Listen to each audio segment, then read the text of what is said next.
It's become a tradition unlike any other. Joe Burrow is back at practice.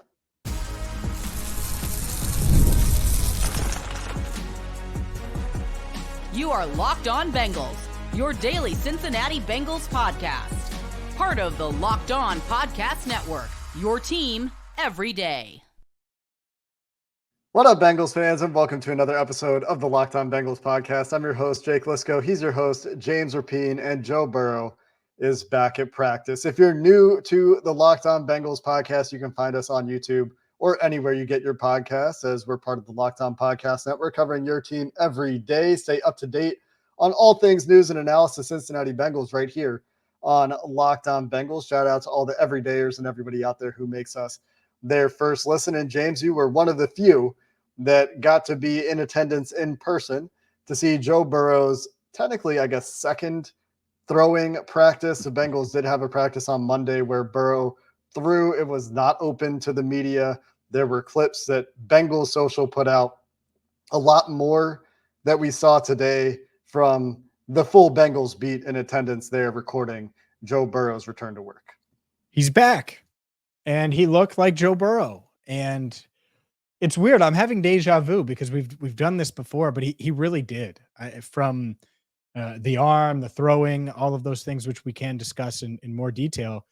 But the way he was rolling out, the way he was exploding with the ball in his hands, pushing the ball downfield, throwing off platform, all of the things that you wanted to see, you saw. And I didn't see him wince. I didn't see him do anything. Now, do I think Joe Burrow's 100%? No. Not 100%, but if we hadn't known that he underwent a very serious wrist surgery in November, if we didn't know that he was coming back from a really serious throwing hand issue, would I have thought anything about it? The answer is also no. So he looks good enough to where if we never knew about the injury, we wouldn't be questioning Joe Burrow. And yet listening to him afterwards, I think it's pretty clear that he's still working through some things, which is to be expected at this stage of the offseason. I think there weren't many positives from Joe Burrow's wrist injury and the surgery. One of them, when we did that show months and months ago, was, well, he does have time to recover. He does have time to heal. And it looks like he took that time and has been throwing for quite some time now and is getting stronger and stronger. So I'll put it like this. Our listeners and viewers, whatever you hope Joe Burrow would look like in OTAs in May, I think he passed that test and delivered on whatever you dreamed and hoped he would do. He's doing that now. It doesn't mean he's fully back, but he's getting closer and closer. Yeah, big takeaway is that he's on schedule. This is what they thought he would be doing this week. That's what he is doing this week. He's throwing the ball 50 yards downfield. He's throwing the ball on the move, on a line. It doesn't look like he's necessarily limited, at least today, in the throws that are available to him in practice. And like some years past, James, we're saying a few of the same things this year, where he looks like himself. He's moving well. He looks strong. He looked noticeably bigger to me on some of the videos that came out. And I mentioned that to you. Like, am I crazy, or is he bigger than last year? And perhaps this is just a normal offseason cycle for Joe Burrow and quarterbacks, where they bulk up during the offseason as much as they can, and they tend to lose a little bit of weight during the season. That is a tendency for sure. But these are things that we've said the last couple of years when Joe Burrow has had to work back from offseason ailments one way or another. And we're saying it again this year. So a lot of the things that he needed to work on to get back to this point are in the rearview mirror. He talked a lot about that. We will get into some of the takeaways from what he had to say about his rehab process and what's left for him to do in that rehab process. But for the most part, I thought, from what I saw, looked very sharp. Looks like he was moving great, as you would expect. The footwork is something that he's been able to work on, but putting that together with throwing the ball, and as he said, starting to throw the ball on the move a little bit more, which asks more of the wrist than when you have really clean in-pocket mechanics and your base is really sound and there's nothing going on out of the ordinary. You can get your whole body into the throw.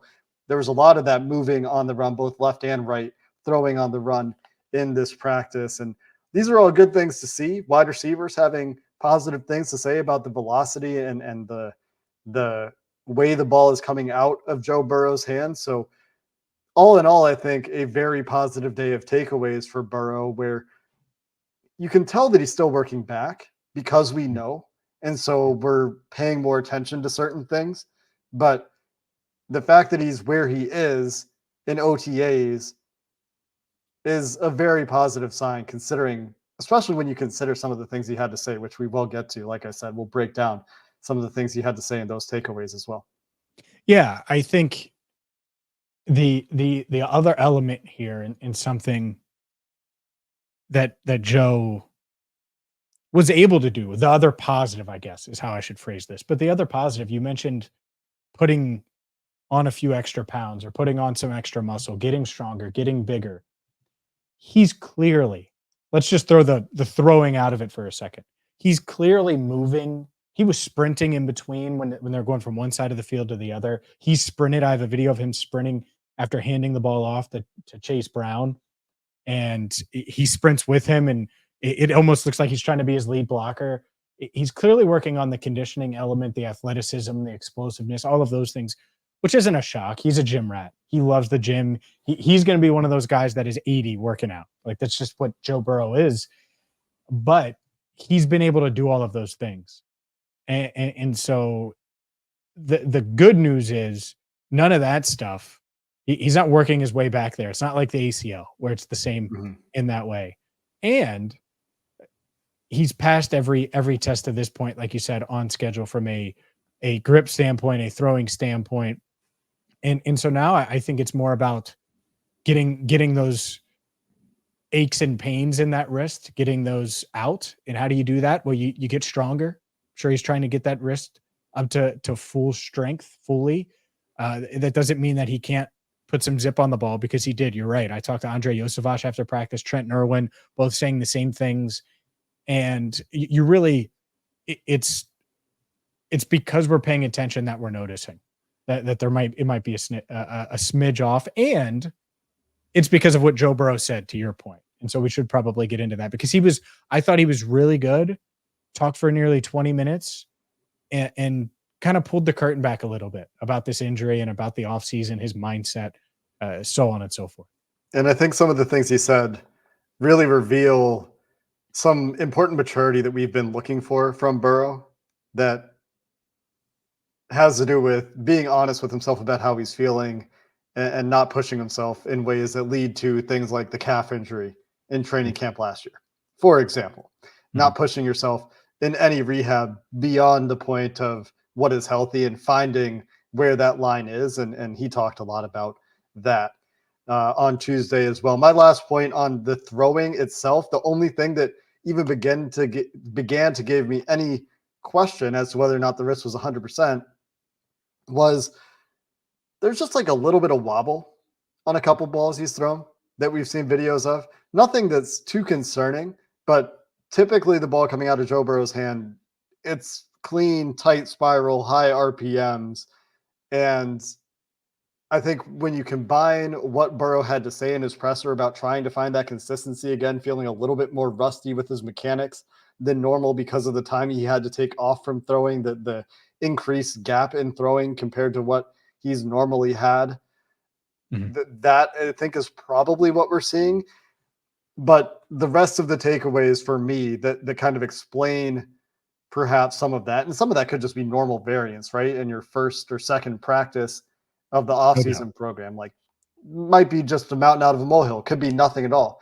But when you combine that with kind of some of the things he said that he's trying to get back, the remainder of his recovery process, it kind of makes sense to me. So we'll talk about the major points that Joe Burrow made in his presser and the big takeaways there coming up next. Today's show is brought to you by FanDuel, and the NBA playoffs are in full swing. And I got to be honest, I'm shocked that the Timberwolves are up 2-0 on the Nuggets. I liked Minnesota in this series, but I didn't think that it would be that dismantling in Denver. And so now they return home to Minnesota. Maybe you think that the defending champs are going to rebound, and I wouldn't doubt Nikola Jokic and those guys there, Jamal Murray and company. Well, throw $5 on the Denver Nuggets, and if you win, you're going to get $150 back right now with FanDuel. That's right. New customers get $150 in bonus bets with any winning $5 bet with FanDuel. And it's not just NBA, it's Major League Baseball, it's the NHL playoffs. Maybe you think the Pacers are going to beat the Knicks and rebound after their game one loss that felt like they should have won. Well, you can get in on all the action. Plus, like I said, the Reds, well, they're trying to right the ship after dropping a bunch of games and falling below 500. So get to FanDuel.com right now, or the FanDuel app, or FanDuel.com/locked on, and get $150 in bonus bets with your first winning $5 bet. Again, that's FanDuel.com/locked on. FanDuel, America's #1 sportsbook.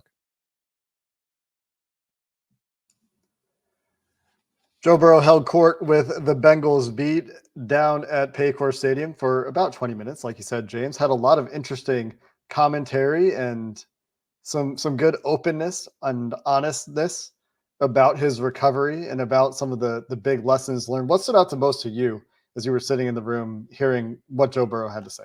A couple of things. First things first. I think he went back and every player does this. You take a step back after the season and you just reflect. And I think he went back to July 27th, the morning of July 27th, when he felt some tightness in his calf and he said, I can play through it. It's day 2 of training camp. So he put that sleeve on, practiced through it, 2 hours in, pulls the calf. And I think, and he mentioned this, he didn't mention the calf specifically, but he needs to be willing to acknowledge when he's not feeling right, when he is dealing with aches and pains, specifically with the wrist. There are going to be good days and bad days, and some days he might not be able to practice or shouldn't practice because you don't want to make or turn a molehill into a mountain. And that's what happened last year. Is it kind of compounded, and then it was just a wacky year from that point, July 27th on. It was just a really weird year for the Bengals, and so for him to say he's still growing and learning and admitting that, and I think that comes with maturity, with reflection. But that was one thing, because you don't want him pushing it on August 2nd just because. I think we all would agree there. The other thing is him mentioning the uncertainty with this injury and that being the biggest challenge for him. And I get it, because I think we were all there with this. It's not like there's a ton of examples of Tom Brady and Peyton Manning and all these different quarterbacks that have dealt with serious injuries. Not many of them have dealt with this. I don't think we have an example of a star quarterback that's dealt with this type of wrist injury. So the uncertainty was certainly concerning, but he also made it very, very clear that they're towards the end of the process here and can certainly see the light at the end of the tunnel. Yeah, Burrow said he couldn't find another quarterback that has gone through this injury, which is in line with what we found when we've done our independent research, you and I both, looking for examples of this before. At the professional level, there's not been a quarterback that's gone through this injury. Burrow said that he found some offensive linemen, some defensive linemen, some linebackers that have gone through this injury and had to return to play. But in those instances, specifically mentioned that they don't need the same sort of wrist range of motion and the intricacy, a word that he used several times in his presser, is not quite as sophisticated for what is required for those athletic movements versus what's required to throw a football. So going into this, what was so challenging for Burrow and what he was talking about and acknowledging is so challenging is the early part of the rehab were uncharted waters, I think were the words he used, and figuring out what exactly the rehab needed to look like to recover the full range of motion in the wrist and enable him to get back to good throwing mechanics were not protocols that existed necessarily at the level that you would expect Joe Burrow kind of rehab protocols to exist. So like the ACL, for example, they know how to rehab an ACL at this point. The NFL has seen every flavor of ACL, every flavor of knee injury. The NBA has seen it too. Athletes, professional athletes, have seen tons of ACL recoveries. They know how to rehab ACLs at this point. They don't know how to rehab scaphoulnate ligament issues, reconstructions, in professional quarterbacks. So navigating that was a big challenge. And that was leading to some of the initial concern and uncertainty, like you said, with the injury, and probably a lot of the speculation that engagement farmers got a lot of engagements from in the last few months. But what Burrow had to say about it is they're kind of through the uncertain part at this point, which was the most encouraging thing he said. I think that there's reason for optimism, even if you take away that, he didn't want to talk about, does his wrist hurt when he's throwing, which means it probably does sometimes hurt when Well, he he's acknowledged throwing. that. Yeah. Specifically, he didn't in that moment, but then he Yeah. was like, but I'm dealing with pain. Right. So it's like, well, He kind of just is like, say it. I don't really want to answer the question, but he probably realized that in not answering the question, he answered the question. Point is that he's through, I think, all of the really scary part of the rehab. They've figured out the mobility. They've figured out the range of motion. They figured out how to get him back to the mechanics that he wants to be throwing with. And the big stuff that he's working on right now is throwing on the move. And then after that, the only thing left is getting cleared for contact. He's cleared to throw on the move right now. He did it. We have video of him doing it left and right, like I said. So the big step that he's currently working on, and he looks good throwing on the move right now. But the big optimistic takeaway for me, James, is that they're through all of that uncertain part. He said that's what the last 6-7 months have been. We're kind of at the end of that now. And to me, that suggested that the part that he was concerned about, they're through that now. And now it's just getting confidence back in the joint, much like the ACL, where he said, I was cleared after 7 months or whatever it was, but I didn't really, or 8 or not, whatever it was, didn't really feel normal until about a year. And he's saying kind of the same thing. Like he expects it to be maybe a few more months before he feels normal, even though he's cleared for all this stuff now. Yep. And that's, again, he has the time. You have nearly 3 months until camp, over 3 months until the first preseason game, 4 months, over 4 months, even though the schedule's not out, until the Bengals opener. So when you put it in that perspective and then combine it with what I just mentioned earlier in the show about his mindset. Okay, so take August 1st off. And I don't have the training camp schedule. I'm just naming a day. They may not practice on August 1st. Full disclosure. Take August 1st off. Or go lighter that day where you're only doing some individual stuff. Like that's fine because it isn't about August 1st. It's not about July 1st or May 7th or May 8th. It's about being there week 1 and be all systems go and in feeling like his normal self. And so I think he has some perspective now where he can't just push. Joe waited for so long to play after being an awesome high school football player and then getting hurt at Ohio State and losing that quarterback battle and all of those things. Like, I totally get why he'd be like, hell no, I'm not coming out. I can play. I can practice. I can do like, that's just, that's what got him here is having that mindset and just pushing through. And so now it's like, all right, well, yeah, you do need to push through. And in December is the time to push through with the division on the line or more. But July 27th, maybe not so much, especially with a wrist injury that's pretty unprecedented, like we mentioned. That's exactly the point of maturity that I think is really important for him, that we want to see him have that awareness, and he's showing that awareness. And it's really hard, by the way. It's really hard to it's like our listeners going into work when they have a cold. And then realize like it's similar because athletes are used to playing through stuff. They just are. Sure. I would draw a parallel as well to him realizing when he needs to get rid of the ball versus when he needs to take a hit. That's another thing where it's really hard to figure out where that line is, right? Where is it productive for me to try to extend the play and make something happen like I did against San Francisco versus where do I just need to get rid of the ball and not take a hit? And those are things that he's grown with over time. His sack rate, his pressure to sack rate have gone down over time. And so learning this lesson, which is a very different lesson, but a same sort of idea where you're figuring out where the line is to not push past it, is an important piece of Burrow's development that we've talked about before. And now he's showing that introspection and awareness that he does have that on his mind. And then in addition to that, we're seeing him working on all the things that he wanted to work on last season as well. Throwing on the move and having more of an ability to throw the ball off platform. So you're still seeing all the football stuff, but you're also seeing this personal development as well, which you kind of expect from Joe Burrow at this point, but is always encouraging to see. And you need, if he's going to be that type of leader, that is, and no one debates that contract, right? And it's worth it. But if he's going to play for that and be that, well, then he's going to have that discipline too and grow as a player. Let's continue the Joe Burrow conversation coming up next.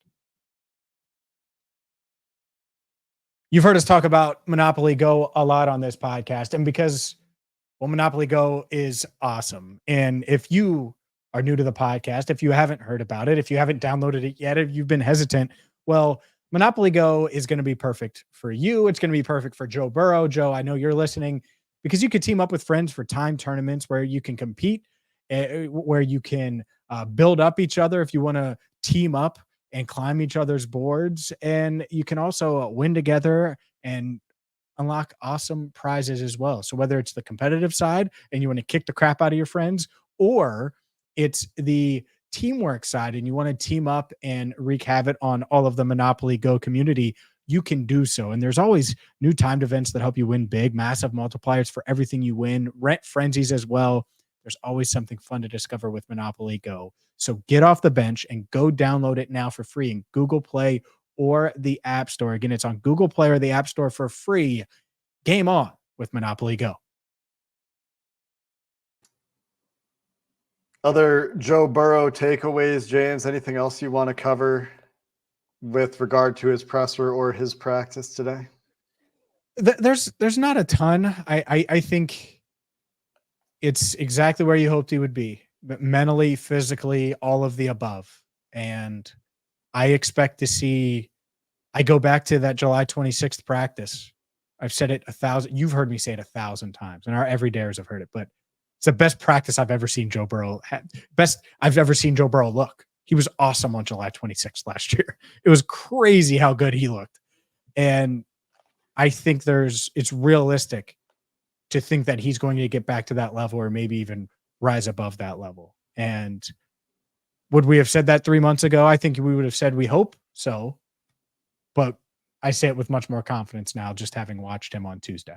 The only other takeaways for me are, one, there was a really cool video. I think you might have, I don't know if you've shared it yet, at least as of the time of recording, but of Joe Burrow talking to his tight ends, Tanner Hudson and Mike Gesicki, talking through their release out of a certain route, talking through where he wants them to move, how he wants them to move, how he wants them to uncover. It was a back shoulder. It was a back shoulder after he threw to Tanner. I'm not trying to cut you off, just give you context. After he had thrown it to Tanner, and then Gesicki ran the same route, and he's talking to both of them. And he wanted, based on, if we're talking about the same thing, he wanted Tanner to go upfield more and then turn. Instead of like run a comeback, because it was kind of like a comeback for Tanner, and Gesicki kept going upfield and then turned. So, just so you know. May or may not be the same one I'm thinking of. The one I'm thinking of kind of looked like a 3-yard hitch, and then you move away, you kind of drift out, depending on where the linebacker is, depending on where the coverage is. Might be the same one, and I just misinterpreted what I was looking at. But either way, he's working with his tight ends on specifically how he wants them to get out of certain routes, which I think is pretty cool. He talked about the relationship building. That continues for Joe Burrow. That level of detail that you get with Joe Burrow that you've heard receivers talk about before, especially with these new guys. It's nice to see that football stuff continue with Joe Burrow. Nice to see Joe Burrow involved once again with that football stuff after we haven't seen him do football stuff, which I'll stop saying now for a really long time. The only other note for me is it'll be very interesting to see, as we once again saw perhaps an emphasis on play action and under center reps for Burrow in this open practice, whether that is, again, a trend this offseason the way it was last offseason.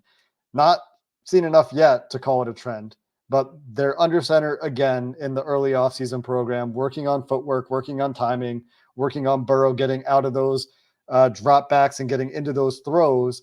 And if that is another little uptick in under center work, which we thought was a plan last year until that calf injury threw everything off the rails, that'll be an interesting trend to watch throughout this offseason program.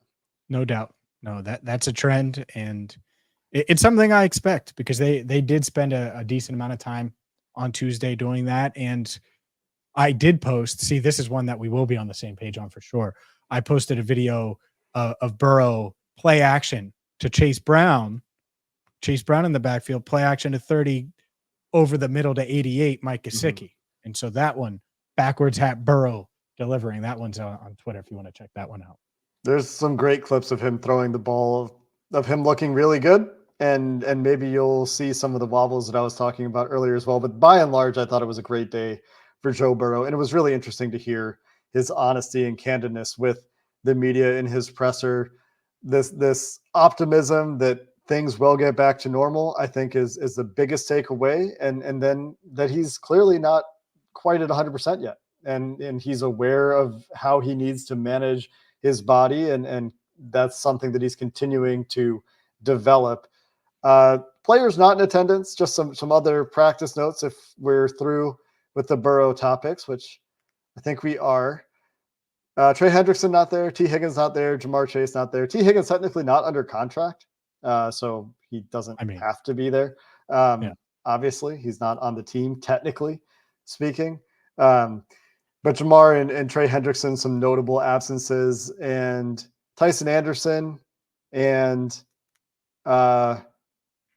blanking on DJ names. DJ Ivy working on the rehab field as they work back from their ACL. Any other notable absences from practice today? No, Jamar's working in Texas. I know he's working hard. Tyson, rehab's going well. DJ Ivy, last I checked, rehab was going well. So both guys progressing and hopeful for the start of camp, I would say. DJ, it was obviously later in the year, so it's a little more murky. With Tyson, I think he's planning to be back. And a very intriguing safety competition, perhaps, for Tyson Anderson coming up this summer. You think? They have a lot of safeties on the roster. I mean, I think he's still the fourth, but yeah, they do have a lot of safeties on the roster. There's going to be a lot of storylines that we can hit on at some point, because the Von Bell one is certainly one Von Bell Jordan battle. That'll be one of many battles that we discuss. But last thing, our guy Brian Callahan poaching a Bengal, grabbing Tyler Boyd, 1-year deal worth up to $4.2 million. I think Jeremy Fowler had the money first from ESPN. Not shocked by this. Look, the Titans, they were going to add a receiver. They had him in, and then they brought in the Zay Jones as well. I was going to say the guy from the Jaguars, Zay Jones. And so clearly the familiarity with Boyd, they went with Boyd. So all I know is the Bengals play Boyd this year. They'll play in Tennessee and Nashville whenever the schedule does come out. Congrats to Tyler Boyd for landing his next contract and a great career with the Cincinnati Bengals, of course, finishing with 513 receptions is some legendary stuff. In 6,000 yards on the nose. Yeah. I mean, what are we doing? These numbers are perfect. It's crazy. Yeah. I mean, interesting. The money for TV, the market really didn't develop. Up to $4.5 million is really not a great deal for a pretty good slot receiver. So happy to see him find some work, find a familiar landing spot with Brian Callahan, where he will go and continue to help establish the Bengals culture that Callahan is looking to transplant to the Tennessee locker room. But we'll see him again, I guess, this year, as the Bengals will play the Titans at some point. Every year in Nashville. It's every year. Feels like it. Is this the fourth straight year? Yeah. Because it was a playoff game. It's 21, 22, 23, 24. Yeah. Yep. And the playoff game wasn't scheduled. It just happened to work out that way. But 3 straight scheduled years because of weird scheduling idiosyncrasies. And they've played 5 straight years. It's just 2020 was at Paycor. It was that Bengals second win right before they went into the bye. Jesse Bates picked off Ryan Tannehill on the opening drive, and Burrow lit up their secondary a little bit, and all hell was breaking loose in Nashville, talking about their corners. I remember that. Oh, yeah. I think that's it. We're hoping to talk to Trey Brown a little bit later this week, and I guess the note there is that he declined an interview to be the de facto GM of the New England Patriots. Maybe we'll get some insight from Trey if that interview goes off as scheduled. That might be Sunday. That might be Thursday. We'll see. It'll probably be Sunday for everybody listening. But that is something that we're hoping to have for you soon, as well as potentially a schedule release. That should be coming this week. So potentially. We'll have that. Plus, we'll have Brandon Thorne to talk about the Bengals rookie and some of their additions and younger offensive linemen. We'll have some offensive line talk with Brandon Thorne for you this week as well. But until then, that's going to do it for this episode of the Locked On Bengals podcast. Until next time, thanks for listening. Hoo day, and have a good one.